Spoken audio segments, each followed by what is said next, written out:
Assalamualaikum warahmatullahi wabarakatuh. Waalaikumsalam warahmatullahi wabarakatuh.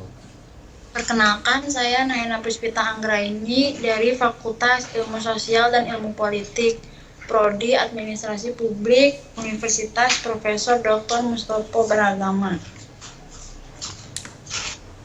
Di sini saya akan membahas tentang pembangunan daerah.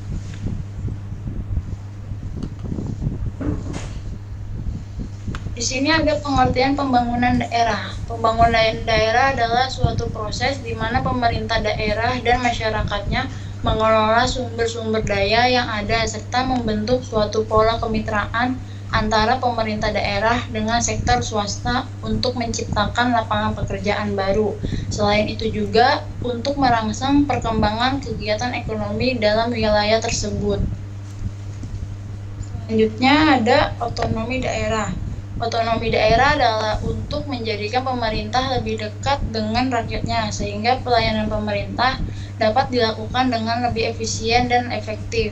Hal ini didasarkan dari asumsi bahwa pemerintah daerah memiliki pemahaman yang lebih baik mengenai kebutuhan dan aspirasi masyarakat, sehingga mereka daripada pemerintah pusat. Dengan otonomi daerah diharapkan pemerintah daerah dapat menyelesaikan permasalahannya dalam mengelola daerahnya, sehingga berada dalam posisi yang lebih baik untuk memobilisasi sumber daya secara mandiri serta untuk mencapai tujuan pembangunan daerah.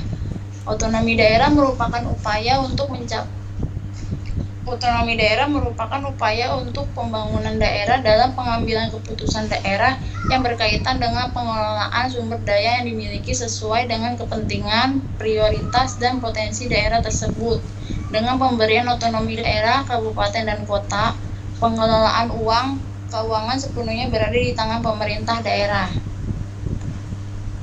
Selanjutnya ada peran pemerintah dalam pembangunan daerah. Ada 4 peran yang dapat diambil oleh pemerintah daerah dalam proses pembangunan ekonomi daerah, yaitu sebagai entrepreneur, koordinator, fasilitator, dan stimulator bagi lahirnya inisiatif-inisiatif pembangunan daerah entrepreneur.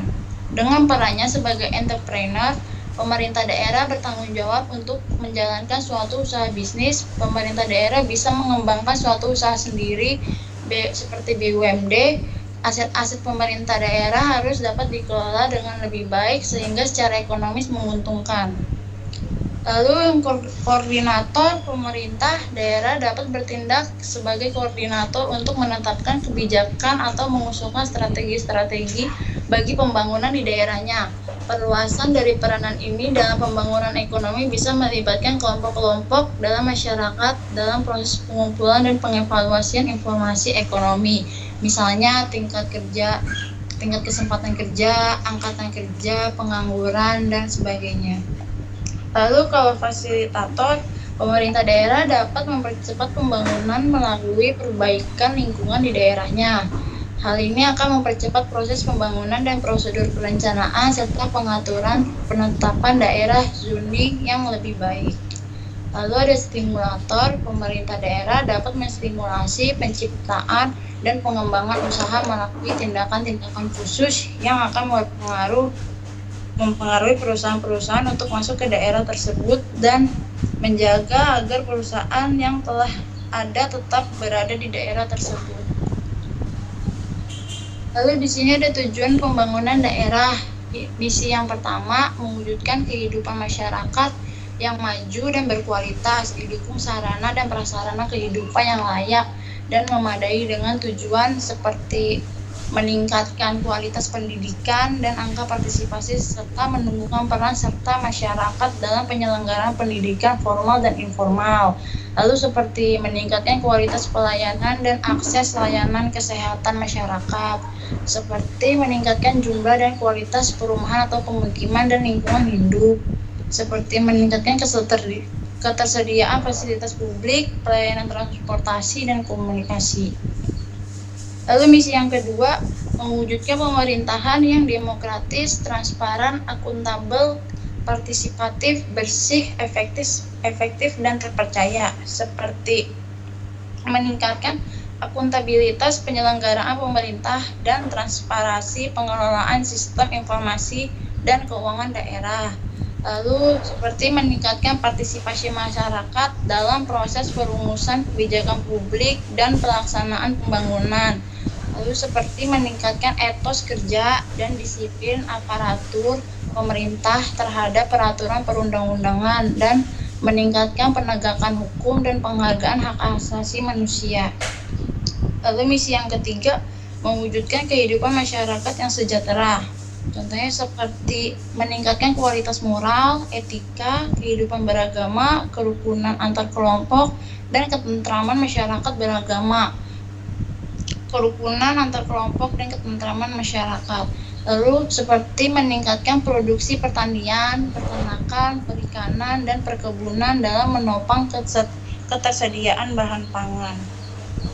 Lalu seperti meningkatkan pengelolaan sumber daya alam, energi secara bertanggung jawab dan berkelanjutan. Lalu seperti meningkatkan pendapatan dan daya beli masyarakat melalui perluasan lapangan kerja, pengembangan peluasan usaha mikro, kecil, dan menengah UMKM, koperasi, industri kecil, dan perdagangan, serta meningkatkan penanaman modal atau investasi. Selanjutnya ada strategi pembangunan ekonomi daerah.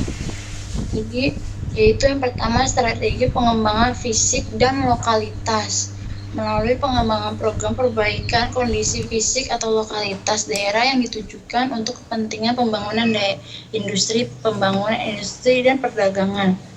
Pemerintah daerah akan berpengaruh positif bagi pembangunan dunia usaha daerah. Secara khusus, tujuan strategi pembangunan fisik atau lokalitas ini adalah untuk menciptakan identitas daerah atau kota, memperbaiki basis pesona atau kualitas hidup masyarakat, dan memperbaiki daya tarik pusat kota dalam upaya memperbaiki dunia usaha daerah.